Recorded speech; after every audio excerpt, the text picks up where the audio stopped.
Reading academic literature can be difficult for many reasons.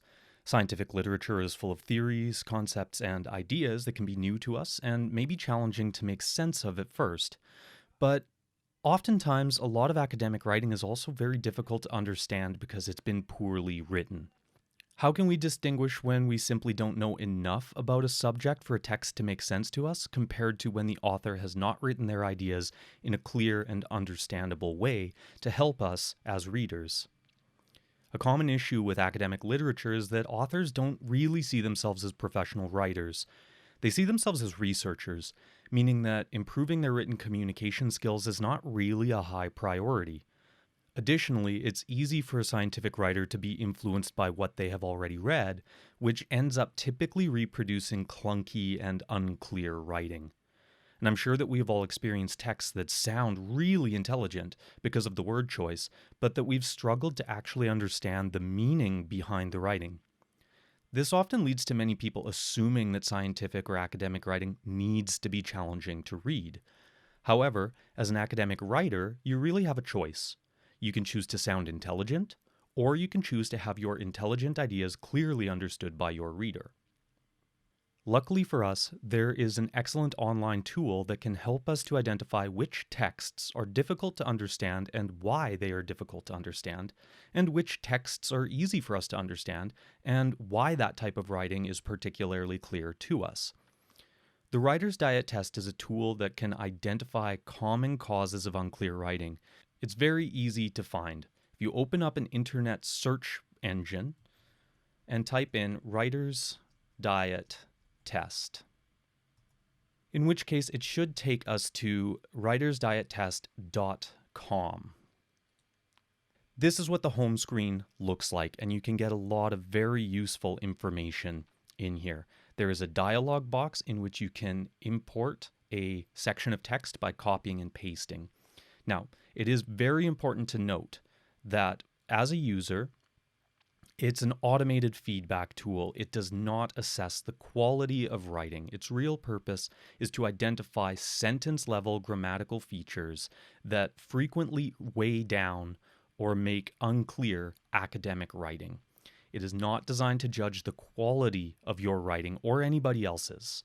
There's more information that you can find by following the link at this page.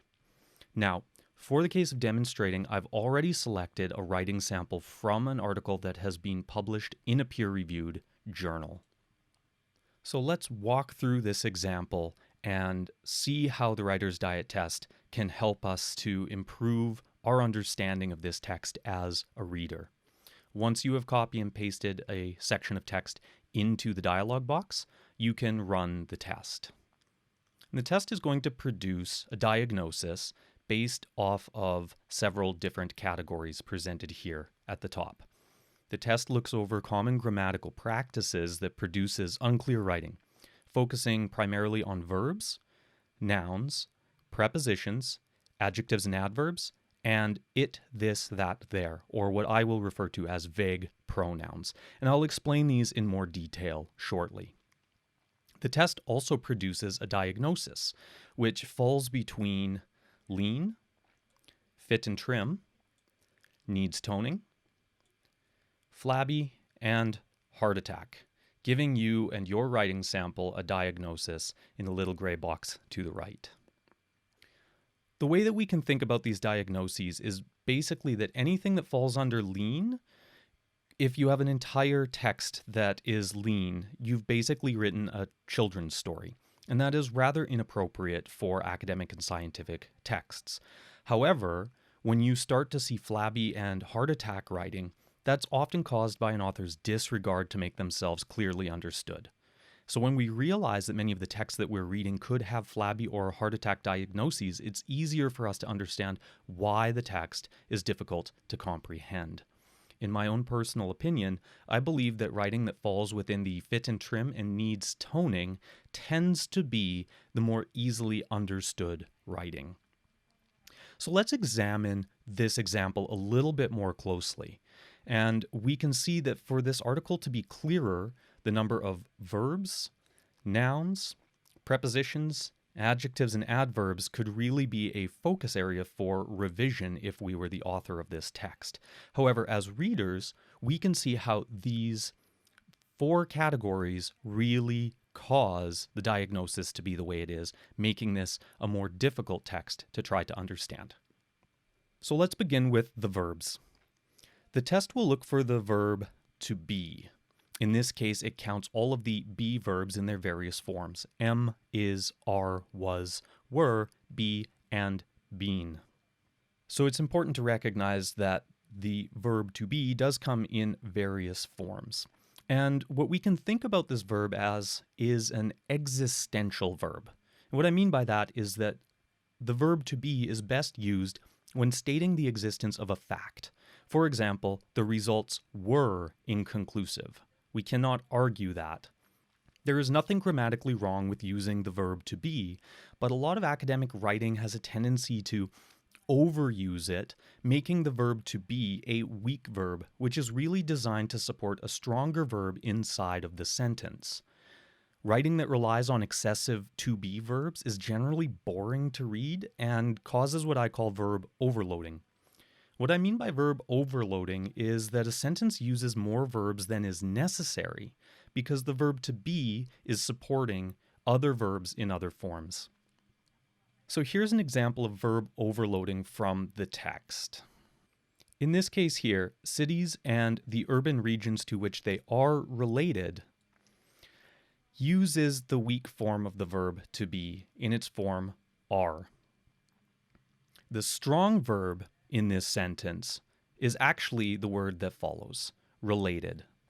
So by identifying the meaningful verb, in this case, the word to relate, the author is really actually trying to say something that is closer to this: cities and their related regions.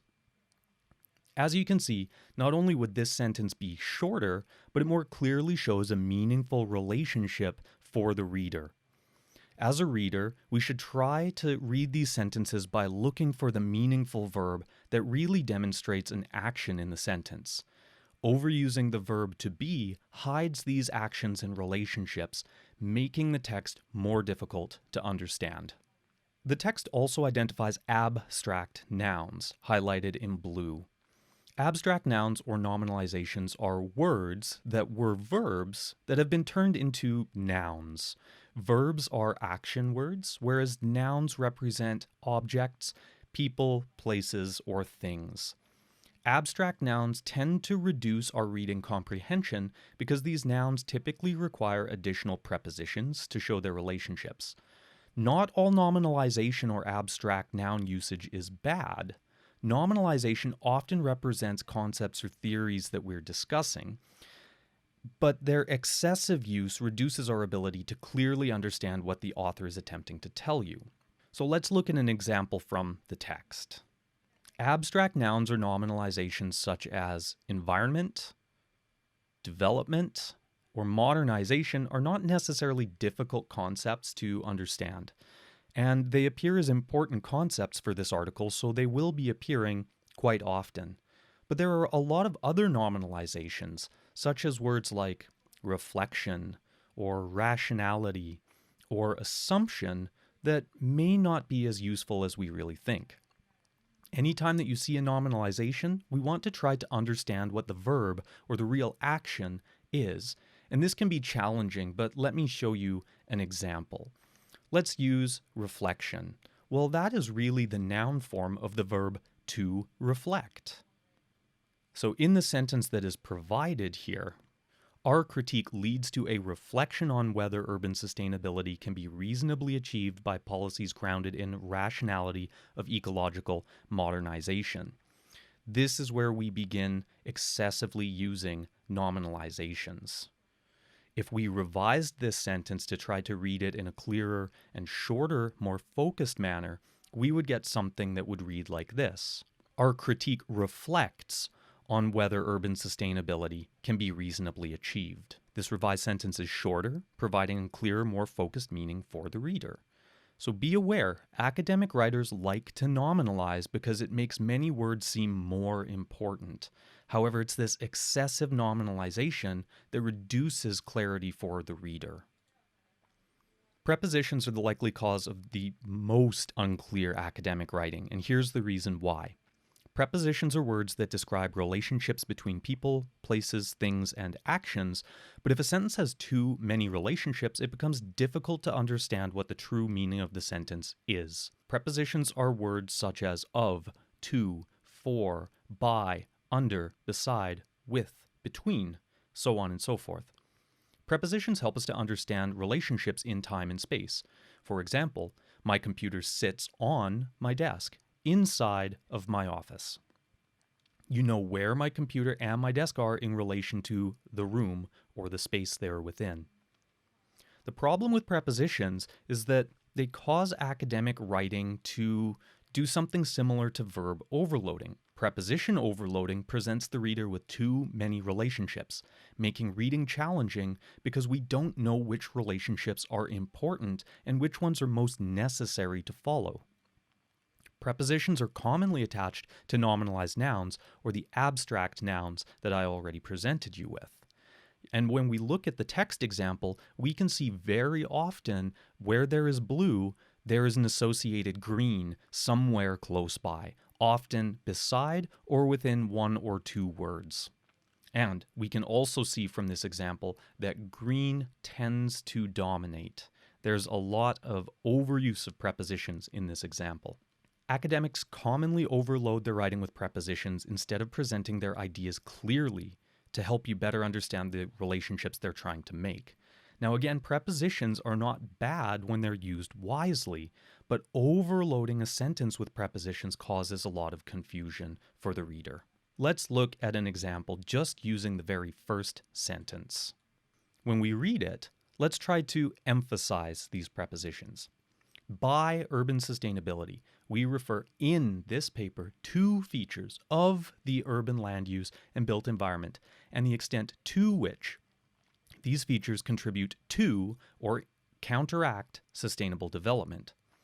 Realistically, the authors could have written this sentence much more clearly, just by attempting to remove some of the excessive prepositions. They could have written, urban sustainability refers to land use and built environment features that either enhance or counteract sustainable development. The sentence is about half as long and relies on only one preposition. Did that sentence example I gave you seem a little bit clearer to you as a reader? So, if you're struggling to understand a text, see if the author is excessively using prepositions and obscuring the real relationship they're trying to demonstrate to you. Next, the test also examines adjectives and adverbs. Adjectives describe characteristics or attributes of a noun, such as color, size, or shape. And these words usually come before a noun to provide a better description for the reader. Adverbs are words that help to modify the meaning of a word or phrase. Now, it's less important for you to understand how adjectives and adverbs function grammatically. What I want you to understand is that adjectives and adverbs may not be as clear or precise as you necessarily think they are.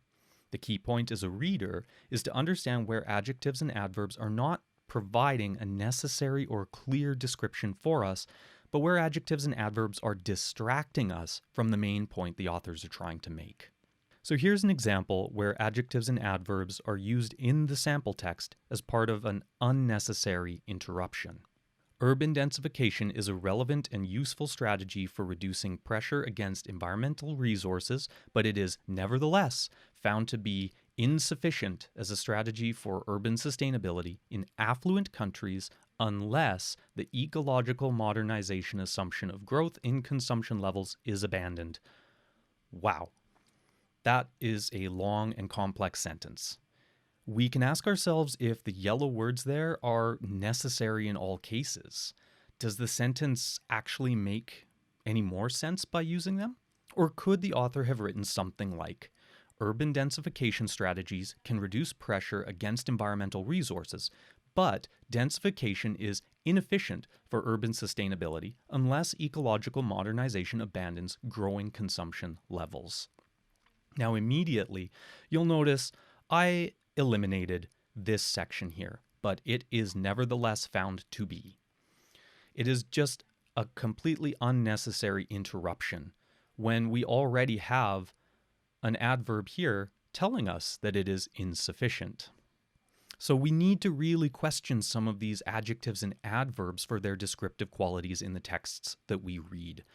So you need to be careful when reading these because they can be very powerful descriptive words that provide a clearer meaning for what you mean to say or what you should be understanding as a reader.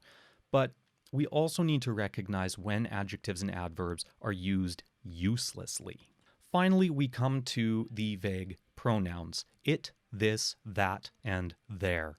Now, in the sample text, these vague pronouns, which usually stand in for a proper noun, fall into the lean category, and they're the only example where these authors have a lean diagnosis. Now, when we actually click on this to get more information, we can see that the Writer's Diet Test calls these waste words. Now, that right there should indicate to us that we could totally eliminate reading these words because they do not contribute anything meaningful to our understanding. So let's take a closer look at what would happen if we consider these pronouns to be waste words and ignore them while reading everything else in the text. We should be able to understand the sentence even without reading these words. Now, in some cases, we may need to make slight changes to each sentence, but it would probably provide greater clarity for us as readers, and it would cut down on the number of words we need to read before we understand the point the author is trying to make. In the very first sentence, we could actually just read this as, by urban sustainability, we refer to features of the urban land use and built environment. There's really no need for the authors to have provided this information. We as readers understand we're reading a paper. It's a published article inside of a journal. Next, we could look down here at that is. Now, these authors are beginning the sentence with this. If we completely ignored that, we could move from the previous sentence and just begin reading with, we ask whether compact city policies achieve the ambitions of ecological modernization. And we do not lose any meaning. And lastly, let's come down to the example that I had already worked on. But it is nevertheless. These are a lot of words that say absolutely nothing to us as readers. This entire section could be removed, such as in the example that I gave earlier, because not only does it combine a waste word, but it combines it with a weak verb and an adverb that all indicate that this whole section here is kind of pointless. So as you can see, with very minor modifications, these authors could have reduced their word count by omitting the waste words and improved their written communication to you, the reader, by paying attention to their over-reliance on weak verbs, nominalization or abstract nouns, excessive prepositions, and potentially unnecessary adjectives and adverbs. Now, my best advice for you is to not only use this site to assess difficult articles or texts that you're reading, but use it when you find articles or readings that are easy for you to understand. By comparing the difference in writing styles between what is difficult and what is easy to understand, you'll become a more critical thinker and reader, and by identifying the styles that you find easy to understand, you'll begin to think more like a writer whose intention is to write clearly. The Writer's Diet Test is also useful for you to help identify ways that can improve your own academic writing, but that's another topic for another video.